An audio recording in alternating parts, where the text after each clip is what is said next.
backlight. Okay, engine stop. ATA at a descent. Mode control both. Auto descent engine command override off. Engine arm off. 13 is in.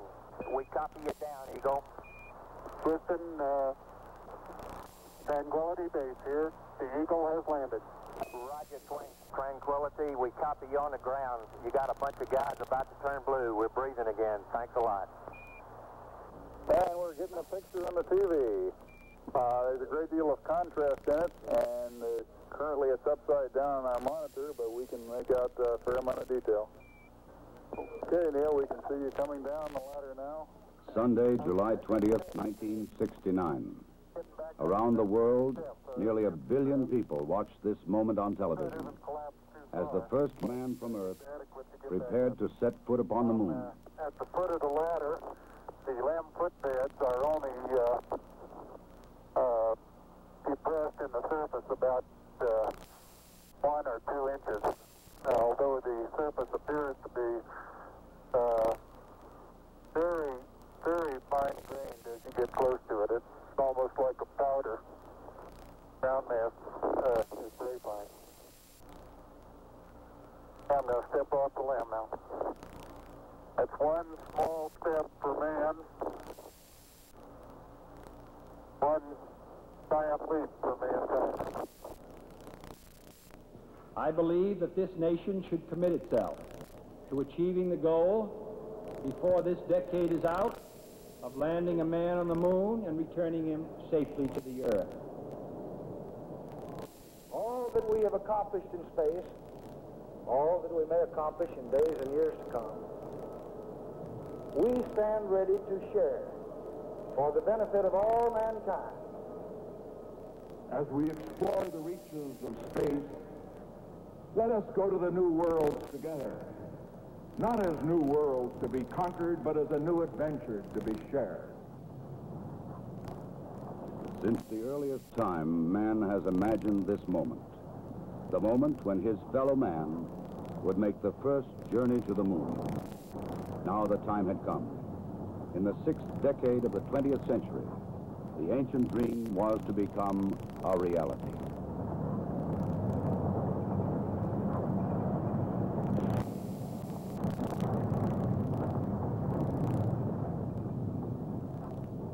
The flight of Apollo 11 was the culmination of many years of planning, working, building, and testing. Thousands of people had contributed toward this day of accomplishment. The great Saturn V rocket and the complex Apollo spacecraft had been assembled together and moved to the launch pad. The equipment and techniques and personnel had been proved in earlier missions, and now they were ready. The astronauts chosen for this mission had flown it many times in ground-based simulators. They had all been in space before. They had trained carefully and well. And now, they too were ready. Astronaut Michael Collins would pilot the Apollo Command Module.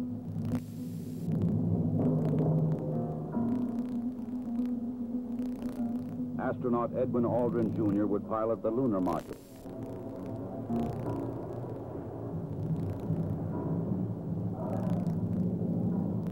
And astronaut Neil Armstrong would serve as mission commander. Armstrong would be the first man to step upon the moon.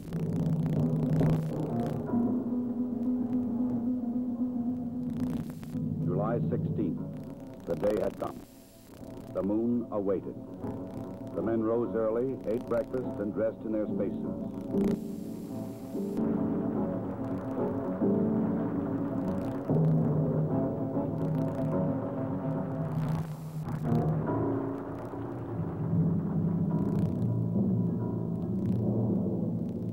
Other astronauts had made this journey to the launch pad, but never with such anticipation. 9:32 a.m., July 16th.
3 hours later, the Apollo command module moved forward to extract the lunar module from the third stage of the launch vehicle.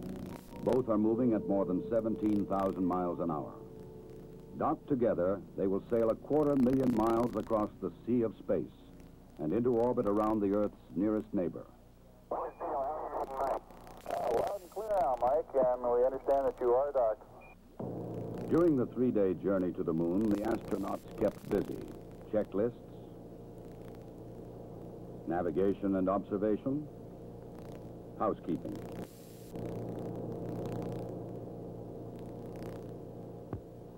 They must work in a weightless environment, keeping their spacecraft and themselves in good condition.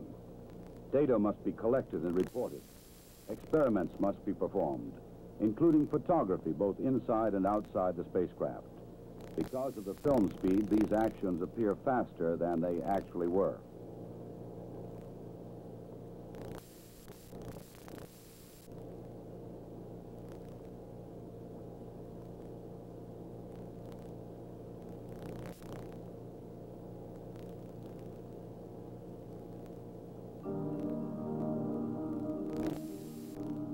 July 19th.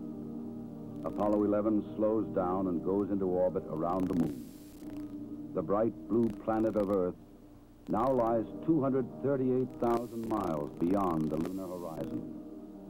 Astronauts Armstrong and Aldrin, now in the lunar module, separate from the command module.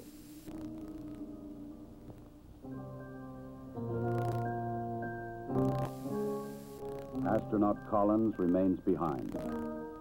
Preparation for the lunar module descent to the moon now begins.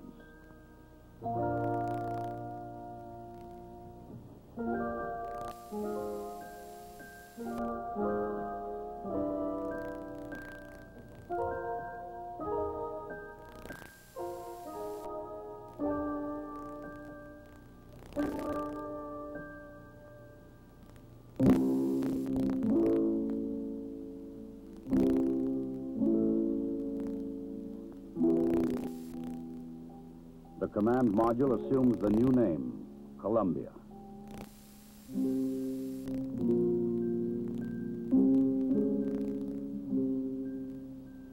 The lunar module will be called the Eagle. From Columbia, Michael Collins' camera sees bright rays of the sun reflecting patterns of color from the surface of the Eagle. In this strange metallic bird rides the ancient and endless dream of all mankind. The command pilot can see detail which his camera cannot record. The 4 landing pads of the lunar module are fully extended and locked in place. The Eagle is poised and prepared for its descent to the lunar surface.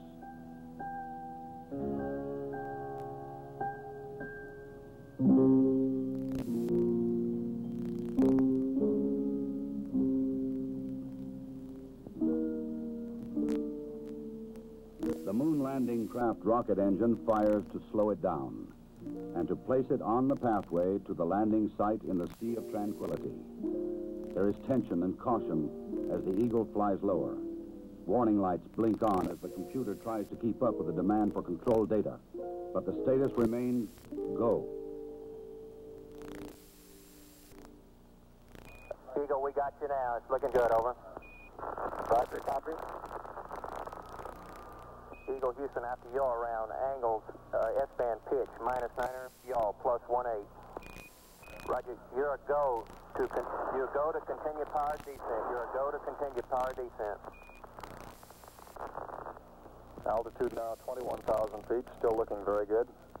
Velocity down now to 1,200 feet per second. You're looking great to us, Eagle.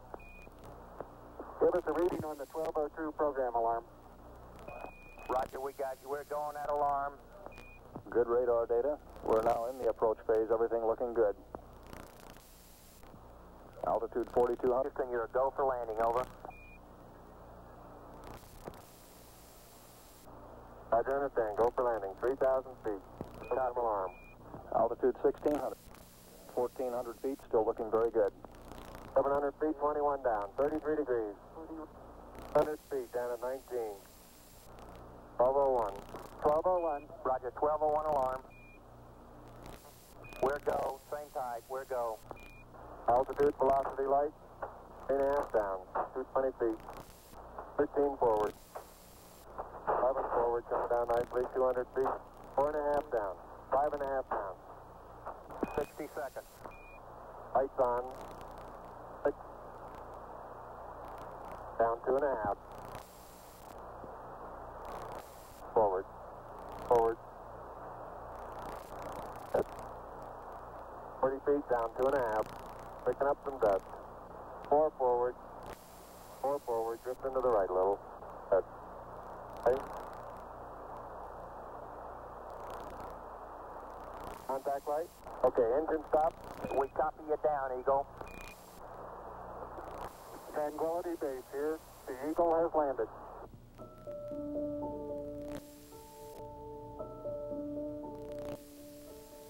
Through the window of the Eagle, Armstrong and Aldrin see what no human eyes have ever seen before. Their spacecraft casts a long shadow across the undisturbed dust of centuries.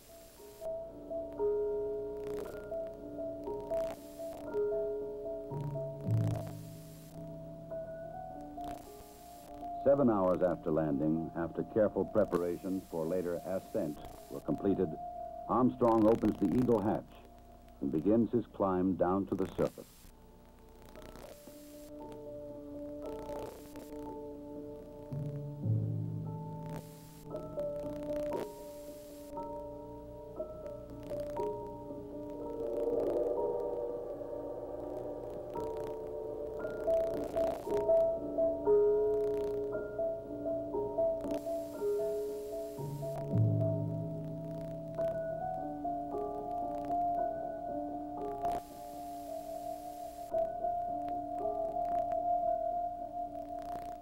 The first footsteps on this strange new world must be taken cautiously. The moon has only 1/6 the gravity of Earth. The nature of its surface was still unknown. I'm going to step off the limb now. That's one small step for man,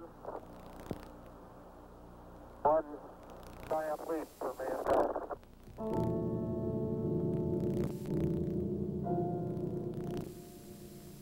Once on the surface, Armstrong scoops up a small sample of lunar dust and rock, precaution against the possibility of an emergency takeoff.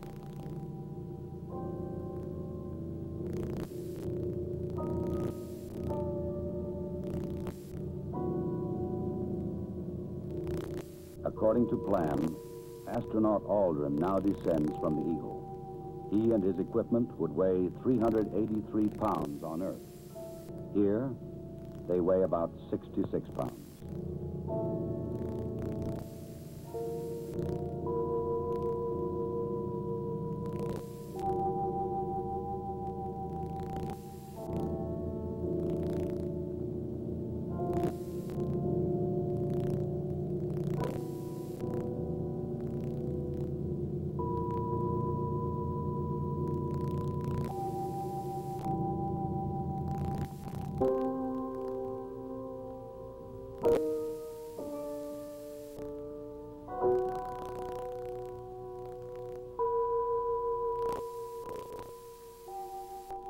For a brief moment, the first men on the moon stand and look at the stark, lonely landscape around them, an experience which no one before them can share.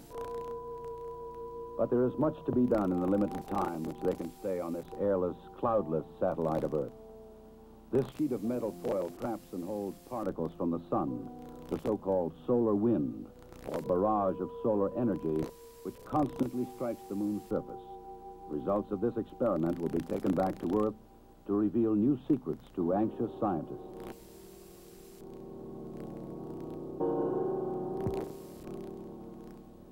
An American flag is left behind on the moon, together with medals honoring American and Soviet spacemen who lost their lives in earlier space tests, and a small disc carrying messages of goodwill from 73 nations on Earth.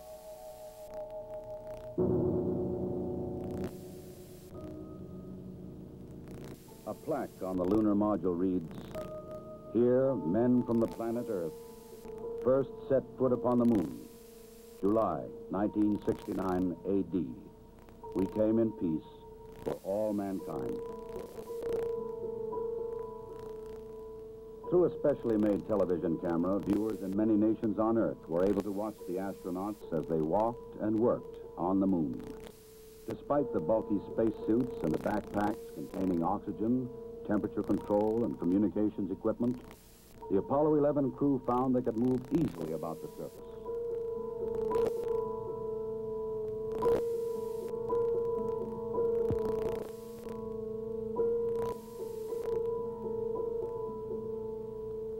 Because there is no wind or rain on the moon, these footprints will remain for centuries.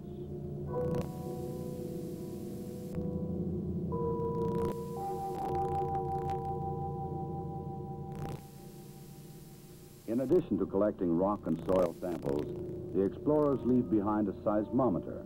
This highly sensitive device would send back valuable information on external meteoroid impacts, as well as internal lunar movements.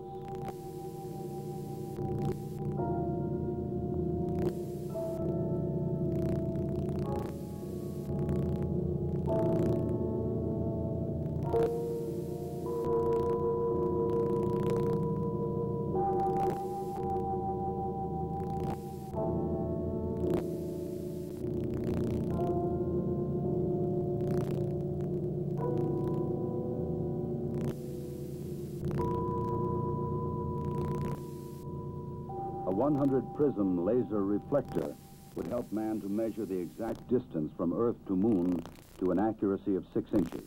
These were the first of many experiments which will be taken to the Moon to provide man continuing and increasing knowledge about the Moon and the vastness of space beyond. After 2 hours and 31 minutes, the first lunar explorers had completed their research on the Moon.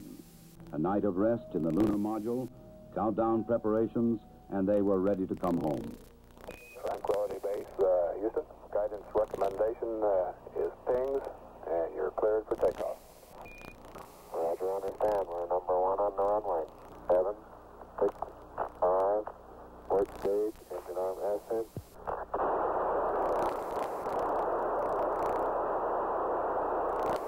Beautiful. Very smooth. Very quiet ride. There's that one crater on there.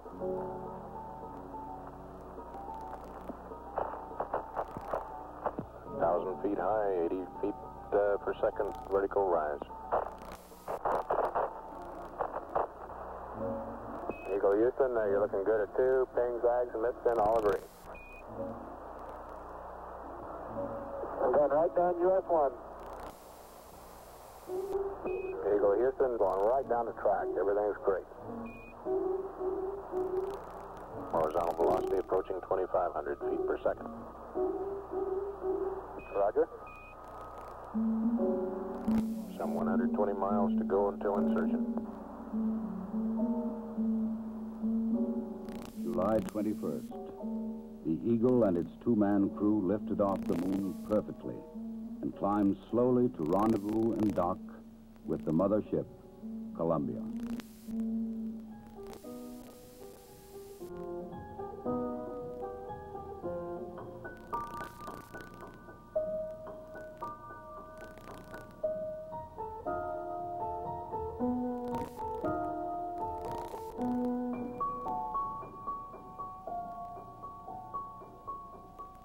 While Armstrong and Aldrin explored the Moon, astronaut Collins had kept a long and lonely vigil in the Columbia. The approaching Eagle was a welcome sight.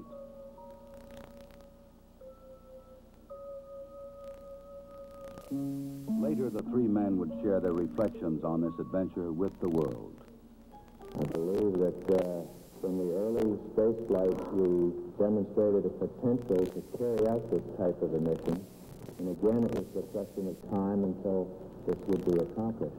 I think it's a technical triumph for this country to have said what it was going to do a number of years ago, and then, by golly, do it. The relative ease with which we were able to carry out our mission, which, of course, came after a very efficient and a logical sequence of flights, I think that this demonstrated that we were certainly on the right track when we took this commitment to go to the moon. I just see it as a beginning of a new age.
Once again, the bright blue planet of Earth rises over the lunar horizon.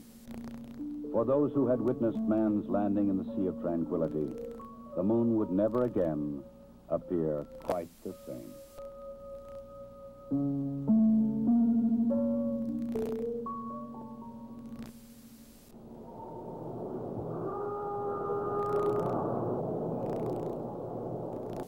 July 24th, dawn in the Pacific. Apollo blazes across the heavens, coming back to Earth at 25,000 miles an hour.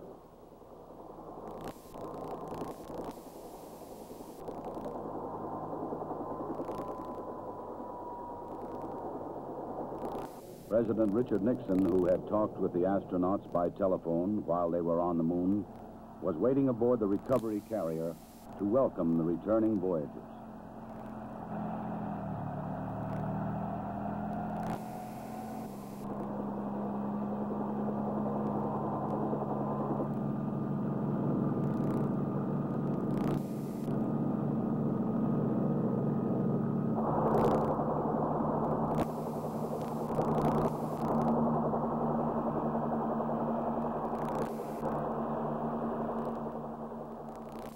The president later expressed the nation's response to this historic mission. Some way, when those two Americans stepped on the moon, the people of this world were brought closer together.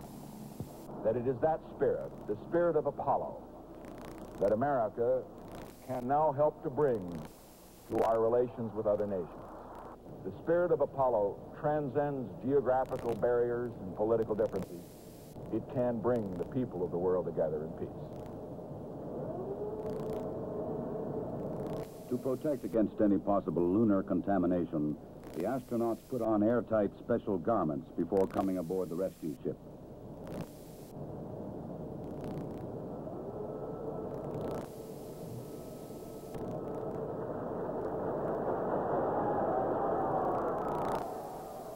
They transferred directly from the helicopter to a mobile quarantine van, in which they would be flown back to the Manned Spacecraft Center in Houston, Texas.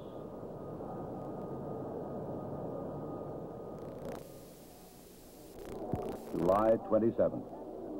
The journey was ended. They were home again.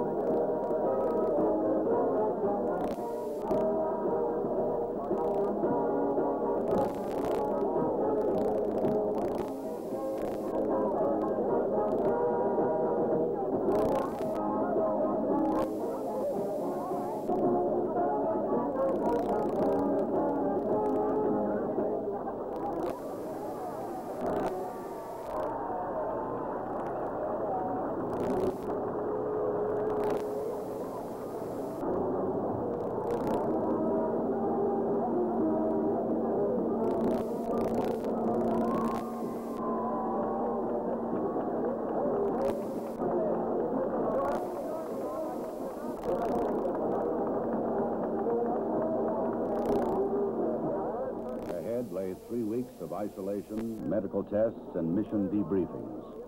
Then visits to major cities of America and abroad. The details of their unique mission would be relived and remembered so that others might learn what they had learned, and that future travelers in space might build upon their experience.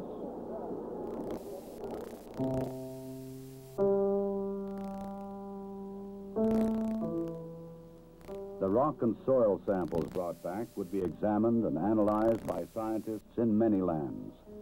They would reveal new insights into the origin and the age and the composition of the moon, and perhaps new knowledge of the Earth as well. Already experiments left on the moon were sending back revealing new information.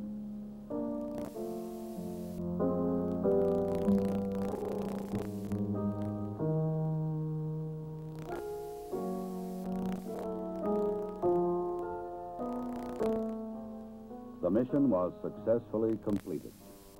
The Eagle had landed the first men on the moon, and Columbia had returned them safely to Earth.